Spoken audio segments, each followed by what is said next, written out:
अस्सलामुअलैकुम, नमस्ते जी, सत श्री अकाल। कैसे हैं आप लोग? I hope you all are doing great. और मैं भी बिल्कुल ठीक हूँ, एकदम बढ़िया। आज हम लोग रिएक्शन देने वाले हैं। वीडियो है Indian sends 50,000 soldiers to China border. और आज इस वीडियो पे हम लोग रिएक्शन देंगे और देखते हैं कि ये वीडियो में क्या बताया जा रहा है और वहाँ पर क्यों गए हैं इंडियन सोल्जर्स।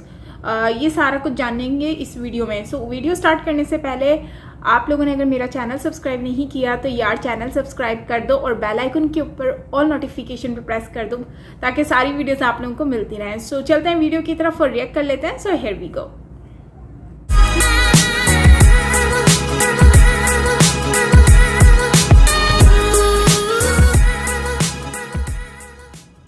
आप लोगों ने सुना होगा कि इंडिया ने एक हिस्टोरिक शिफ्ट किया है सोल्जर्स का लाइन ऑफ कंट्रोल से लाइन ऑफ एक्चुअल कंट्रोल की तरफ। इसका मतलब ये है कि हमने 50,000, कई रिपोर्ट्स ये भी कह रही हैं कि 60,000, मगर एटलीस्ट 50,000 सोल्जर्स पाकिस्तान बॉर्डर से हटाकर डिप्लॉय कर दिए हैं नियर द चाइनीज बॉर्डर। इस टाइप के deployment near the China border हमने इतिहास में कभी भी नहीं करी, इसलिए इसको कहा जा रहा है एक हिस्टोरिक स्टेप। ना यहाँ पे आप पूछेंगे अच्छा ठीक है, तो 50,000 soldiers additional near the China border, तो ये सोल्जर्स कहाँ पे डिप्लॉय होंगे? लद्दाख में और अरुणाचल प्रदेश में। तो देखो दोनों लोकेशंस में यहाँ पे डिप्लॉय होंगे, लद्दाख में, उत्तराखंड के पास और इवन नियर अरुणाचल प्रदेश। और ये हमने किया क्यों है? देखिए इसके पीछे बहुत सारे रीजंस हैं। चाइना ने ऑलरेडी यहाँ पर 2 लाख सोल्जर्स डिप्लॉय कर दिए हैं near the India border. India ने भी इसके रिस्पांस में अब जो ये 50-60 हज़ार और सोल्जर्स ऐड किए हैं, तो ऑलमोस्ट 2 लाख सोल्जर्स हमारे भी यहाँ पर डिप्लॉयड हैं। तो सिंस चाइना अपने सोल्जर्स अमास कर रहा है यहाँ पे, और ये बात हमने इंटरनेशनल फोरम पर भी काफ़ी बार बोली है कि China's acts of amazing soldiers attempts to alter status quo of line of actual control responsible for border standoff। तो जो हमारे सोल्जर्स इकट्ठा हुए हैं ये चाइना के रिस्पांस में इकट्ठा हुए हैं। उसके अलावा एक फैक्टर यहाँ पर ये भी है कि चाइना ने S-400 एक्टिवेट कर दिया है नियर द इंडियन बॉर्डर। ये मैं कहूँगा एक बहुत ही बड़ा वार्निंग साइन है फॉर इंडिया। थैंकफुली हमारा जो सिस्टम है S-400 का, ये रशिया से आ जाएगा 2021 के दिसंबर मंथ में, मगर फिर भी इसकी मिलिट्री में इंटीग्रेशन करने में 3-4 महीने एक्स्ट्रा लगेंगे, ट्रेनिंग में भी टाइम लगेगा इसमें। तो एक्चुअल बेसिस पर इंडिया चाइना बॉर्डर दोनों तरफ आपको S-400 दे सकते हैं 2022 के शुरुआत में या फिर जून जुलाई के आसपास। और ये बहुत ही इंटरेस्टिंग होगा। 2 major countries, world's most populated and second most populated countries using S-400 against each other. खैर ये तो हो गए 2 फैक्टर। उसके अलावा एक और इशू ये भी है कि पिछले 6 महीनों में चाइनीज आर्मी ने 100 से ऊपर मिलिट्री ड्रिल्स करी है नियर द इंडियन बॉर्डर। और अब तो चाइना ने अरुणाचल प्रदेश के करीब एक बुलेट ट्रेन भी बिछा दी है, जिससे कभी भी ये लाखों एडिशनल सोल्जर्स अपने ईस्टर्न साइड से डिप्लॉय कर सकते हैं इंडियन बॉर्डर के करीब। और इस सब के अलावा मैं एक और चीज़ ऐड करना चाहूँगा, हालांकि ये एक फैक्टर नहीं है सोल्जर्स डिप्लॉयमेंट का, मगर आपको इसके बारे में पता होना चाहिए। जैसे कि आप सब लोग जानते हैं कि चाइना क्लेम करता है कि गलवान वैली क्लैश में इनके 4 जवान मारे गए। तो हाल ही में शी जिनपिंग ने पर्सनली जो इन जवानों की फैमिलीज़ हैं इनको मेडल दिया है, और यहाँ पर यह भी कहा है कि हमको न्यू हीरोज़ चाहिए, कि जो काम इन्होंने यहाँ पर किया है सेम काम करने वाले हमको और लोग भी चाहिए इन द नियर फ्यूचर। और हाँ, सिंस हम यहाँ पे बात कर रहे हैं इंटरनेशनल बॉर्डर्स की, तो आपसे यहाँ पे मैं क्वेश्चन पूछूंगा कि बारालाचा पास, ये एक बहुत ही फेमस हाई माउंटेन पास है इन द ज़ंस्कार रेंज। आपको यहाँ पर ये बताना है कि इनमें से किसको ये आपस में कनेक्ट करता है। हिमाचल प्रदेश लद्दाख को जोड़ता है बारालाचा पास, हिमाचल प्रदेश जम्मू कश्मीर को, अरुणाचल प्रदेश आसाम को, या फिर लद्दाख जम्मू कश्मीर को? कमेंट सेक्शन में करो आंसर। हमेशा की तरह सही आंसर मैं आपको दूंगा वीडियो के एंड में। ना यहाँ पे हो सकता है आपका एक क्वेश्चन आए कि वॉर तो अभी कोई स्टार्ट हुई नहीं है, तो लगातार यहाँ पर सोल्जर्स अमास क्यों कर रहे हैं, और दोनों कंट्रीज़ के पास न्यूक्लियर वेपन्स हैं। तो इतने सारे सोल्जर्स जब आप एक जगह इकट्ठा कर देते हो, चाइना की साइड से 2 लाख, हमारी साइड से 2 लाख, फिर तो देखो पॉसिबिलिटी बढ़ जाती है कि एक स्मॉल स्केल वॉरफेयर हो जाए। तो देखिए इशू यहाँ पर यही है कि सोल्जर्स ऐसा नहीं है कि हम अचानक से कभी भी चाहें तो राजस्थान या गुजरात से सीधा डिप्लॉय कर देंगे near the China border. China border actually mainly है तिब्बतियन बॉर्डर, और तिब्बत आपको पता होगा इसको हम कहते हैं रूफ ऑफ द वर्ल्ड, दुनिया की छत, क्योंकि यहाँ पर जो लैंड है बहुत ज़्यादा उठा हुआ है, काफ़ी ऊंचा है, ऑक्सीजन लेवल्स यहाँ पे काफ़ी कम होते हैं, क्लाइमेट ऑल टुगेदर डिफरेंट होता है। अचानक से आप एक सोल्जर किसी प्लेन एरिया से, जो नीचे का एरिया ना, ये यूपी का एरिया, पंजाब का एरिया, ये इतना उपजाऊ क्यों है? क्योंकि यहाँ पे आपको मिलेंगे प्लेन्स, एक तो रिवर्स भी हैं, उसके अलावा प्लेन लैंड भी है। सीधा यहाँ से एक सोल्जर को with in a few days आप अगर भेज दोगे नियर द तिब्बतियन बॉर्डर, तो हो सकता है कि उसकी बॉडी एक्लेमेटाइज कर ना पाए और वो 100% पोटेंशियल में लड़ भी ना पाए। और जो प्रॉब्लम यहाँ पे भारत की है, सेम प्रॉब्लम चाइना में भी एग्जिस्ट करती है। जिस तरीके से इंडियन आर्मी को आप अगर देखोगे तो ज़्यादातर जो हमारे जवान हैं ये आते हैं पंजाब से, उत्तर प्रदेश से, बिहार से, प्राइमरली इन स्टेट से, नॉर्दर्न पार्ट से ज़्यादातर हमारे आर्मी के जवान आपको मिलेंगे। अब क्या है कि चाइना में भी सीन यही है कि ज़्यादातर जो इनकी आबादी है ये रहती है इनके ईस्टर्न पार्ट में। ये आपके सामने चाइना की ट्रोपोलॉजी का मैप है। यहाँ पे आप देखोगे जो इनका मेन प्लेन लैंड है ना, जहाँ पे रिवर्स बहती है, ये प्राइमरली ये इलाका है और यहाँ का एरिया है। आप अगर देखो आज भी 80% जो चाइना की आबादी है वो रहती है इस एरिया के आसपास। यहाँ पे आबादी चाइना की बहुत ज़्यादा कम है, क्योंकि पहली बात तो तिब्बतियन एरिया काफ़ी पहाड़ी है, यहाँ पे कोई एग्रीकल्चर होता नहीं है, उसके अलावा क्लाइमेट भी काफ़ी हार्श है। तो ज़्यादातर जो चाइना के सोल्जर्स हैं वो आ रहे हैं यहाँ से, और वो भी बर्दाश्त कर नहीं पाते ये वाला क्लाइमेट। तो चाइना ने यहाँ पर अपनाई है 90% रोटेशन पॉलिसी, के मतलब कि 90% जो सोल्जर्स हैं वो यहाँ पर मैक्सिमम ड्यूटी करेंगे 30 दिन के आसपास तक। 30 दिन की ड्यूटी के बाद इनको ये वापस बुला लेते हैं और फिर किसी और सोल्जर को यहाँ पर भेजते हैं। एक तो स्ट्रैटेजी इनकी यहाँ पर ये है। दूसरी स्ट्रैटेजी चाइना यहाँ पर ये अपना रहा है कि तिब्बत के लोगों की ही एक इंस्टेंट आर्मी क्रिएट कर रहा है। इंस्टेंट इसलिए क्योंकि कभी इनको प्रॉपर मिलिट्री स्कूल में ट्रेनिंग तो मिली नहीं यहाँ पर। तो जो भी यहाँ पे आप कह लीजिए थोड़े से स्ट्रॉन्ग लोग हैं, कुछ गुंडे भी यहाँ पे हैं, जो भी फिजिकली फिट लोग इनको मिल रहे हैं तिब्बत में, उनका ये बना रहे हैं यहाँ पे ग्रुप और उनको डिप्लॉय कर रहे हैं नियर द इंडियन बॉर्डर। और रिसेंटली आपको पता होगा नियर द सिक्किम बॉर्डर इन्होंने इसका पहला यूनिट डिप्लॉय कर भी दिया था। China deploys troops of newly raised Tibetan units. Tibetan units इसलिए क्योंकि जो लोग तिब्बत के हैं तो ऑब्वियस ही बात है उनकी लंग्स ऑलरेडी काफ़ी हद तक यूज्ड टू है, एक्लेमेटाइज्ड है टू दिस एनवायरनमेंट, तो वो ज़्यादा लंबे समय तक यहाँ पे ड्यूटी कर पाएंगे। मगर प्रॉब्लम घूम फिर के यही है कि तिब्बत से इनके पास इतने सोल्जर्स निकल नहीं पाएंगे कि इंडियन आर्मी को ऑल टुगेदर ये फेस कर पाए। घूम फिर के ज़्यादातर जो इनके सोल्जर्स हैं ये ईस्टर्न साइड से ही आएंगे। नाउ चाइना की जो स्ट्रैटेजी है ये तो आपने समझ ली। भारत की स्ट्रैटेजी यहाँ पर काफ़ी इंटरेस्टिंग है। भारत ने यहाँ पर यह डिसाइड किया है कि धीरे धीरे हम अपने सोल्जर्स को यहाँ पर भेजेंगे और इनको देंगे हाई एल्टीट्यूड वॉरफेयर ट्रेनिंग। पहले सोल्जर्स को भेजा जाएगा for 6 days to around 9 to 12,000 feet, और कुछ टाइम के लिए ये लोग यहाँ पर रहेंगे। अपनी लंग्स को ये टाइम देंगे ताकि ये एडजस्ट कर पाए to lower level of oxygen. Climate काफ़ी डिफरेंट है, उसमें काफ़ी हद तक खुद को ढाल पाएँ। फिर 4 दिन और लगते हैं फॉर 12 to 15,000, और फिर फाइनली 4 दिन एक्स्ट्रा और लगते हैं फॉर 15,000 और मोर फीट। अभी इंडिया ने क्या किया रिसेंटली, जो 50,000 सोल्जर्स डिप्लॉय किए यहाँ पर, ये डिप्लॉय किए हैं near the line of control with Pakistan. तो ऑलरेडी आप कह सकते हैं कि वो करीब 12 से लेकर 14,000 की फीट के आसपास के जो माउंटेन्स हैं उसके लिए एक्लेमेटाइज्ड ऑलरेडी हैं। तो 10 days की जो यहाँ पर ट्रेनिंग थी इनकी ये ऑलरेडी हो चुकी है। अब इनकी बस 4 दिन की एडिशनल ट्रेनिंग होगी और फिर इंडिया इनको प्रॉपर्ली डिप्लॉय कर पाएगा नियर द तिब्बतियन बॉर्डर।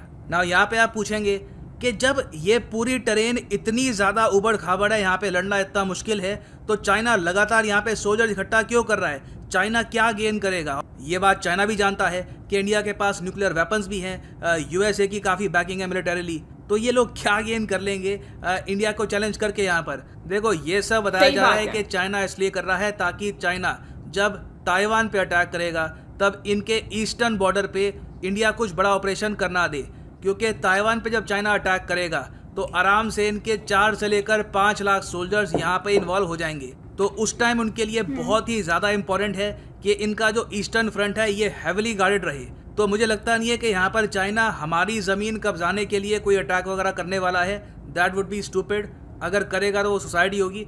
इनकी मेन कोशिश यहाँ पर यह है कि जब ये ताइवान पे हमला कर रहे हो और उस वक्त अगर मान लो कि इन्वेजन करने में बहुत टाइम लगे, उस वक्त इंडिया यहाँ पे एग्रेशन ना कर पाए। अब यहाँ पर आप कहेंगे कि इसका मतलब ये है कि चाइना मोस्ट प्रोबेबली ताइवान पे अटैक करने वाला है। तो देखो ये बात सिर्फ मैं नहीं कह रहा, ताइवान के विदेश मंत्री खुद ये कह चुके हैं कि चाइना की इन्वेजन हो सकती है आने वाले 1 से लेकर 2 साल में। तो बिल्कुल चाइना जिस तरीके से अपने सोल्जर्स को अलर्ट कर रहा है, आने वाले 1 से लेकर 2 साल में चाइना एक बहुत बड़ी मिलिट्री कॉन्फ्लिक्ट पे पार्टिसिपेट करेगा। ना वापस आते हैं अपने क्वेश्चन पे कि बारालाचा पास इनमें से किसको कनेक्ट करता है, तो सही उत्तर यहाँ पे है option A, Himachal Pradesh Ladakh. Recently Baralacha pass news में भी है क्योंकि बीआरओ ने यहाँ पे काम स्टार्ट कर दिया है इसको वापस ऑपरेशनल बनाने के लिए। और यहाँ पे आप देख पाएंगे ये आपको दिखेगा Baralacha pass near Himachal Pradesh and the union territory of Ladakh. बाकी जो इंपॉर्टेंट पास हैं वो भी आपको यहाँ पर दिख जाएंगे इस फोटो में। और इस वीडियो की PDF अगर आपको चाहिए तो टेलीग्राम ऐप पर जाओ, यहाँ पर सर्च करो @धवन सर और ये टेलीग्राम चैनल ज्वाइन कर लो। ऑलमोस्ट 2 लाख लोग यहाँ पे ऑलरेडी ज्वाइन कर चुके हैं और जो फ्यूचर वीडियोस हैं उनकी नोटिफिकेशन सबसे पहले और इंस्टेंटेनियसली आपको मिलेगी on Telegram channel. So join this Telegram channel. और फाइनली मैं ऐड कर दूं कि अनअकैडमी का अल्टीमेट कॉम्बो ऑफर अवेलेबल है इस वक्त। आपको सिंपली जाना है कमेंट सेक्शन में, यहाँ पर क्लिक करो इस लिंक पर अनअकैडमी UPSC CSE और यहाँ पे आपके सामने खुलेगा कॉम्बो ऑफर। ये ऑफर आपको देता है अपॉर्चुनिटी कि आप पढ़ाई कर पाएं UPSC प्रीलिम्स, मेंस, ऑप्शनल तीनों के लिए इन अ सिंगल कोर्स। तीनों कोर्सेज जो हैं अलग अलग परचेज करोगे आप तो आपको यहाँ पर आराम से 10,000 एक्स्ट्रा पे करने होंगे। तो कॉम्बो ऑफर का वैसे ही आपको डिस्काउंट मिलता है, उसके अलावा एडिशनल डिस्काउंट आपको और मिलेगा अगर आप यूज़ करते हैं कोड PD10। आप देखेंगे प्राइसेस गिर जाएंगे अगर आप यूज़ करते हैं code PD10। So use the code save money. और बाय द वे इस कॉम्बो ऑफर को आप अगर परचेज करते हैं तो you will also get Unacademy's physical books worth 10,000 rupees और अनअकैडमी की टेस्ट सीरीज भी यहाँ पर मिलती है which is also worth 10,000। So use the promo code PD10 and save money. इसी नोट के साथ यह है वीडियो का अंत। Thank you for listening and as always God bless you. Okay so guys, ये वीडियो है जिसपे चाइना जो है जिसके बारे में मेजर साहब ने भी ऑलरेडी ये बात बताई थी। आपको याद होगा कि जब मेजर साहब बात करते थे डिफेंसिव ऑफेंस में भी उन्होंने बात की थी। उन्होंने ये बात को कहा था क्लियरली कि ये लोग जो चाइना वापस जा रहे हैं ना तो ये वापस दोबारा से आएगा और पूरी तैयारी के साथ आएगा। और आपको याद होगा और मुझे तो बहुत अच्छे से याद है, अब ये जो जा रहे हैं ना जिस तरह से, तो अब इनसे आइडिया हो गया है कि ये जैसे आए हैं मतलब इंडियन गवर्नमेंट ने आर्मी को पाकिस्तान की बॉर्डर से हटाकर वहाँ से हटाकर चाइना के बॉर्डर पर लाके खड़ा कर दिया, वो भी 50,000। तो आइडिया इससे हमें लगा लेना चाहिए कि कितना कोई ये सीरियस मैटर हो सकता है कि उस बॉर्डर से हटाकर इस बॉर्डर पे लाके खड़ा करना। तो ये एक चैलेंज भी है, लेकिन ये है कि देखें चाइना जो है ना ये दोबारा से वापस आ गया है। अब ये जो करेगा ये हम सबको आइडिया है कि जो मेजर साहब ने ऑलरेडी एक हिंट दे दी थी कुछ मंथ्स पहले, और ये वही हो रहा है कि आ रहे हैं और अभी अपने लोगों को भी इकट्ठा कर रहे हैं और अपनी जो फुल तैयारी करके ये लोग यहाँ पर खड़े हो रहे हैं। आहिस्ता आहिस्ता ये लोग अपना दोबारा से सिक्का जमा रहे हैं। लेकिन इंडियन गवर्नमेंट को यहाँ पर अप्रिशिएट भी करना चाहिए और वो हमेशा हर चीज़ पर एक्टिव रहते हैं और ये चीज़ हमने नोट की है। अब जो है वो क्या कर रहे हैं, वो ये कर रहे हैं कि इन्होंने लाके खड़े कर दिए हैं और मतलब और भी नौजवान लाकर खड़े कर देंगे।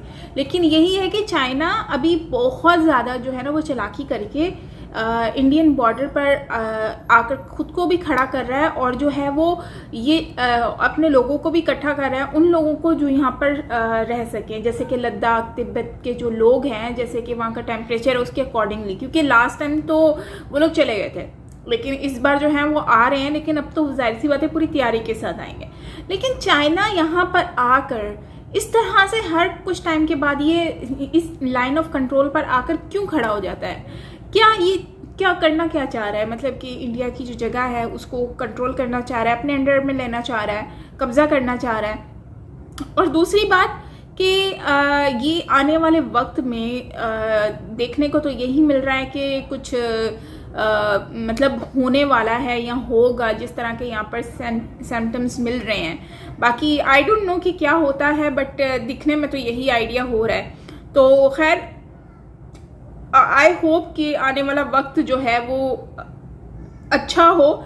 लेकिन ये एक चैलेंज है उन तमाम लोगों के लिए जो आ रहे हैं और यहाँ पर खड़े हो रहे हैं, क्योंकि यहाँ का टेम्परेचर आपको पता है कैसा है, ऑक्सीजन का इशू है, बहुत ही मुश्किल होती है और जिसकी वजह से जो है वो जवान जो है वो बहुत मुश्किल से अपना जो काम है वो सर अंजाम देते हैं। लेकिन अब देखना भी जाहिर सी बात है अपनी कंट्री के लिए कुछ तो करना ही है। अब दूसरी बात ये है कि अब जिस तरह से ये जो चाइना जिस तरह से आए दिन इस तरह की हरकतें करता है, तो इंडियन गवर्नमेंट जो है वो अब कुछ ना कुछ तो ऐसा करेगी ही जो कि चाइना के लिए कि चाइना दोबारा से इस तरह की हरकत ना करे। और दूसरी बात, जिस तरह से तिब्बत के साथ इन लोगों ने किया, चाइना ने, तो तिब्बत को इन्होंने अंडर में ले लिया और अब तिब्बतीन जो बेचारे हैं वो अब भारत में उनको गवर्नमेंट को अप्रिशिएट करना चाहिए कि उन लोगों ने इन लोगों को जो है वो जगह दी और मतलब रह रहे हैं वो लोग और वो बहुत ज़्यादा खुश भी हैं इस चीज़ पर। और अगर हम जिस तरह से ये लोग आए दिन कुछ ना कुछ कर रहे होते हैं और इतने सारे लोगों ने जो है अपना सेक्रीफाइस दिया है इस कंट्री के लिए, भारत के लिए, और अब भी देने को तैयार हैं, और इस तरह की न्यू जनरेशन जो आ रही है और अपनी कंट्री को जो है अपनी कंट्री के लिए लड़ रही है, तो उनको तो हमें दिल से सैल्यूट करना ही चाहिए और हम सबको करना चाहिए। और दूसरी बात, ये जो इंडियन आर्मी है उनको जो है वो जिस तरह से अपनी सारा सिस्टम जो है वो सेटअप इन्होंने प्रॉपर तरीके से करा हुआ है और कर रहे हैं, और ट्रेनिंग का भी बता रहे थे कि जो इन फ्यूचर जो है वो अभी इनको ट्रेनिंग भी दी जाएगी और सारे चीज़ें जो है वो प्रॉपर रखी जाएंगी ताकि ज़रूरत आने पर काम आ सके। तो ये सारी चीज़ें जो हैं उनको देखना है। बाकी ओवरऑल यही कहूँगी, बाकी मैं यही कहूँगी कि ये वीडियो बहुत ही इंफॉर्मेशनल थी, काफ़ी चीज़ें इसमें हमें जानने को मिली। और दूसरी बात ये है कि इंडियन आर्मी हमेशा अपनी कंट्री के लिए लड़ती है, अपनी कंट्री के लोगों के लिए लड़ती है, जबकि चाइनीज़ जो आर्मी है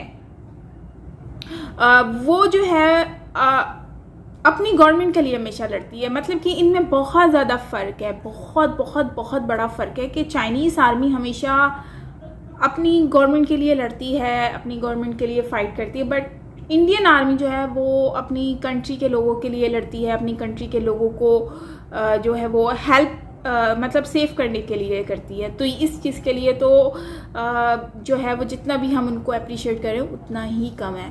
बाकी खैर देखते हैं आने वाले वक्त में क्या होता है। मिलता है नेक्स्ट वीडियो के साथ। टिल देन टेक केयर, अपना बहुत सारा ख्याल रखिएगा। वीडियो अच्छी लगी हो तो लाइक कर दीजिएगा, और हमारा दूसरा चैनल भी है यार, साइमा पीरज़ादा व्लॉग के नाम से, लिंक आपको कमेंट में पिन कर दिया जाएगा, सो वहाँ से आप देख लीजिएगा। मिलते हैं नेक्स्ट वीडियो के साथ। Till then take care, bye bye.